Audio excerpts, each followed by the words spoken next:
passado, o Rodrigo conversou sobre quadrinhos e cinema com Roberto Sadovski, diretor de redação da revista 7. O papo rendeu tanto que você confere agora a segunda parte dessa conversa. Batman, Watchmen, Spirit, novidade é o que não falta.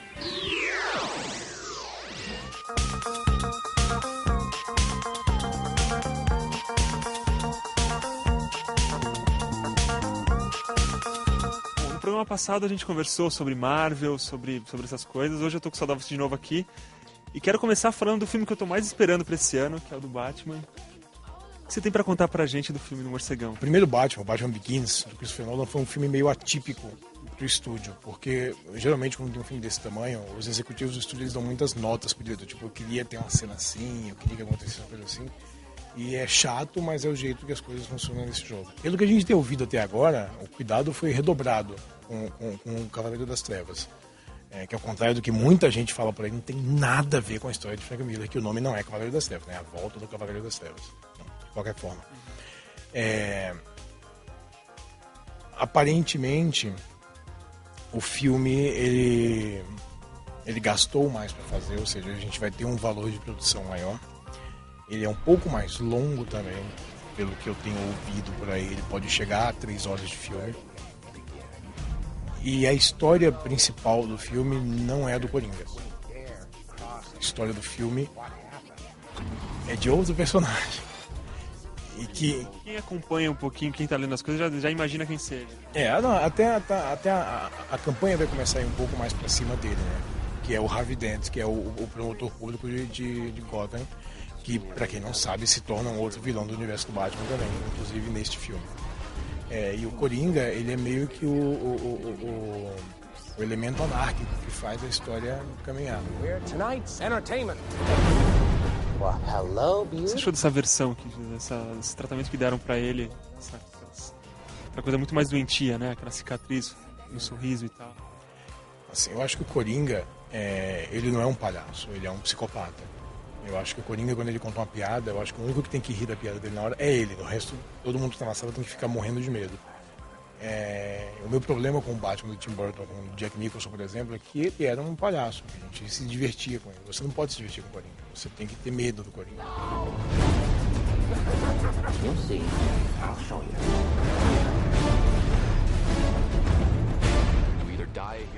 Te preocupa um pouco essa história de quererem fazer um filme da Liga da Justiça assim, mas parece sem muito saber como e tal. Tá meio... Pra gente que é fã, eu que sou fã de DC, eu tô meio preocupado ver a caca que eles podem fazer com isso. Não me preocupa pelo único motivo de que eu acho que esse filme não vai sair. Assim, é muito caótico. E eu, assim, opinião completamente minha, né? Eu acho que quando você restabelece personagens no cinema, você não vai recontar de novo esse personagem para poder fazer Liga da Justiça. É como se, quando a Marvel for fazer Vingadores, refazer todo o casting do que eles fizeram até agora. Então, assim, você vê que não é um trabalho a longo prazo, sabe? É um trabalho de executivo de estúdio que quer fazer uma franquia diferente, não sei se é um pouco mais infantil, eu não sei qual é. Então, eu acho que se você já tem o Christian Bale e o Brandon Routh meio que estabelecidos como os Batmans dessa geração, Batman Superman dessa geração, você não tem que recontar a história, sabe? Encher de desconhecido, parece que saiu do elenco de DLC. Literalmente, né? Que inclusive era o elenco de DLC. E o filme do Watchmen, o que você tá esperando? Pode ser uma grata surpresa, pro bem ou pro mal? O que você tá achando aí? Eu não tenho dúvida que vai ser fantástico. Assim, eu acho que o Zack Snyder é um grande diretor. Mais evidente isso em Madrugada dos Mortos do que em 300, que 300 é um filme tipo completamente estilo, e ele entendeu que os quadrinhos também eram completamente estilo, então ele entendeu esse universo, ele conseguiu traduzir bem. Watchmen, eu te digo uma coisa, absolutamente tudo que tá naqueles gibis foi filmado. Por menor que você acha que a cena foi cortada, não foi, tá tudo lá.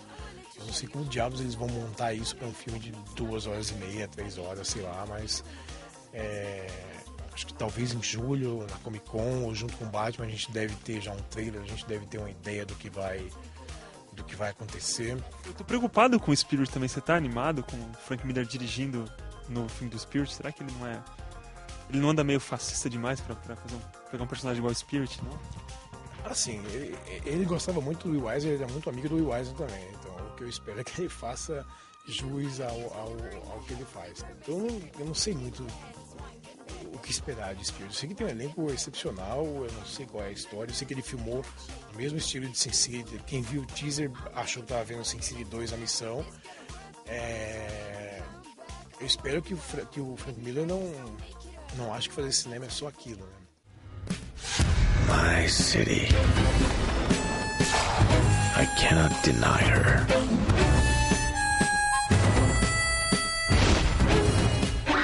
O Sin City 2 tá pra quando? O que você tá esperando no Sin City?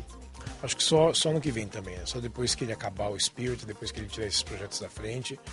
Tem um roteiro pronto que segue mais ou menos a história da Dama Fatal e algumas partes inéditas. Mas acho que as pessoas estão esperando as coisas meio que caem no lugar e a agenda de todo mundo ficar mais acertada. Né? My city screams. She is my mother. She is my lover.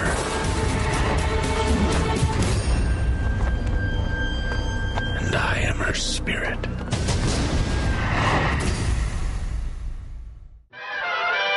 Começando mais um bloco de dicas e novidades aqui da banca com o Rodrigo e o Sadovski também, que acabou de falar umas coisas bem legais, mais na segunda parte dele sobre cinema.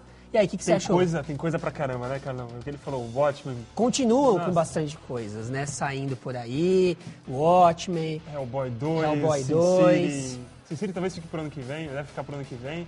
Tá naquele impasse, né, com o Robert Rodrigues e o Frank Miller, eles estão com muitos projetos, não sabem como é que vai ficar, mas... Mas é o que eu conversei com ele agora há pouco, assim, o que me preocupa de verdade é o Spirit com o Frank Miller dirigindo sozinho lá, eu tô meio preocupado. É porque o Frank Miller, ele nunca teve a experiência de dirigir sozinho, ele co-dirigiu até agora, né, por exemplo, no caso do Sin City, né, mas vamos ver. O Spirit era um personagem tão livre, tão tranquilo. Eu sou da seguinte opinião, pelo que ele já fez pelos quadrinhos, vale a pena dar uma chance. Eu discordo porque ele fez o Cavaleiro das Trevas 2, lembra? Mas isso foi um lapso. Não foi. Foi um lapso. Ele anda meio obscuro demais. Assim, mas falando nisso, a gente tem, falando em obscuro, né? Sim. A gente tem Batman preto e branco, que é uma maravilha isso aqui. Isso aqui é encadernado. Essas histórias foram publicadas em 96 e são todas em preto e branco, né? Com nomes bem fraquinhos. Joe Kubert. Só pela capa já dá pra perceber que é o Jim Lee, né? Jim Lee. Aí aqui dentro, saca só, os nomes que a gente tem, só gente que tá começando no mundo dos quadrinhos, né? Jim Lee, Scott Williams, Bruce Timm, que é o que fazia os desenhos. Fazia os desenhos da série do Batman. Série animada do Batman. Art Goldwyn, Frank Miller, de novo. E tem uma impagável aqui do Neil Gaiman, que é desenhada pelo Simon Bisley, que é tipo o Batman conversando com o Coringa. O Simon Bisley era o criador do The Max. Quem lembra do The Max, que passava na MTV muito tempo atrás? Era bem legal, cara. Então, o legal é isso aqui, é o Batman e o Coringa como se eles fossem dois atores dentro do gibi, né? Que legal. Então eles conversando, batendo papo, ensaiando a cena deles e tal. Tem umas histórias muito boas, histórias curtas, em preto e branco, diversos estilos, vale muito a pena conhecer isso aqui. Legal. O que você tem por aí, cara? Eu vou mostrar uma coisa que já saiu faz um tempinho, mas como eu esqueci de falar no programa passado, vale ressaltar agora, porque é uma coisa muito legal. O Marvel apresenta a última história do Punho de Ferro, que é um personagem considerado Z da Marvel. É um cara que é um coadjuvantaço, que ele fazia muitas histórias junto com o Luke Cage, naquela série Heróis de Aluguel, né? E aí o Luke Cage teve um up por causa dos Vingadores e os caras resolveram dar uma rejuvenescida no Punho de Ferro também. Aí entregaram o Punho de Ferro na mão de um cara que eu considero um dos melhores na atualidade, que é o Ed Brubaker. Genial. E aí ele entregou uma saga do Punho de Ferro muito legal e que aqui a gente tem essa saga encadernada. Inclusive a saga do Punho de Ferro continua sendo muito elogiada no exterior, né?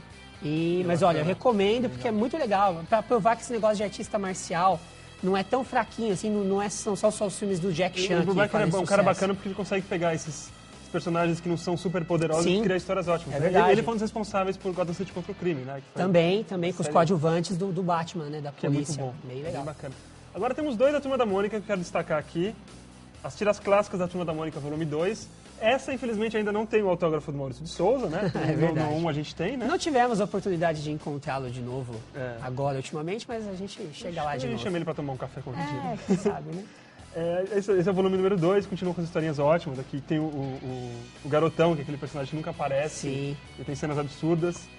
O Cascão ainda, aquela coisa da higiene dele ainda meio relativa, acontece dele Ele Uma se coisa bem envolver de com época água, mesmo, né? Porque Mas os essa aqui é um tempos pouco- eram outros, É um né? pouco mais política essa daqui, né? Eles comentam situações do cotidiano. E no final é interessante porque tem eles explicam certas situações que aparecem, né?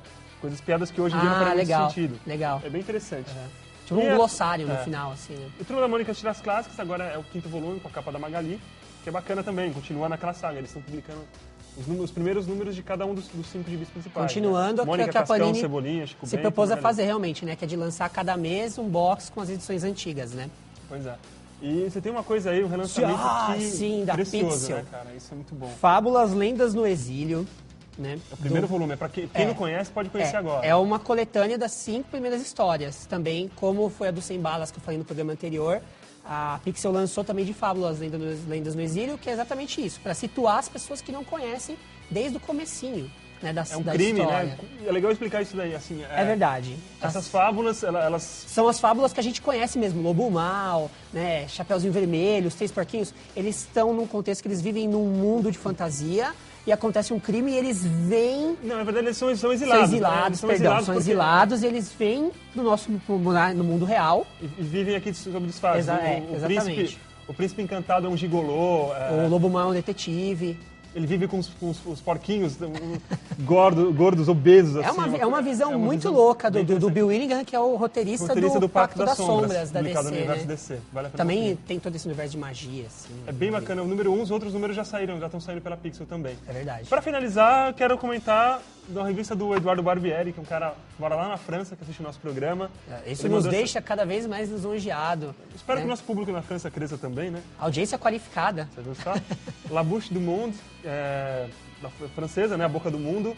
Isso aqui é bacana, na capa você tem um trabalho do Anis Mutarelli, né? Love in Avenue do Boca Coincidentemente com coisas do Brasil, né? na capa. Exato. Tem brasileiros, tem um monte de gente, tem brasileiros, franceses, canadenses, portugueses, argentinos e alemãos nessa revista aqui. Vale muito a pena conferir, é um trabalho bacana. Para mais informações sobre ela, você encontra no site do Quarto Mundo, quartomundo.com. Dá para encontrar mais informações sobre a revista.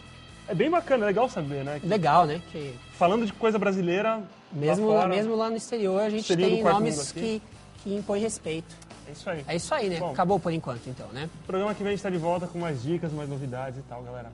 Até mais. E a HQ tema do programa de hoje é a republicação de luxo da edição histórica Hellboy, Sementes da Destruição, da Mitos Editora. Esse é o primeiro volume das histórias do improvável herói que, apesar de ser um diabo, não deve nada aos grandes heróis dos quadrinhos. O personagem foi criado em 1993 pelo renomado desenhista Mike Mignola.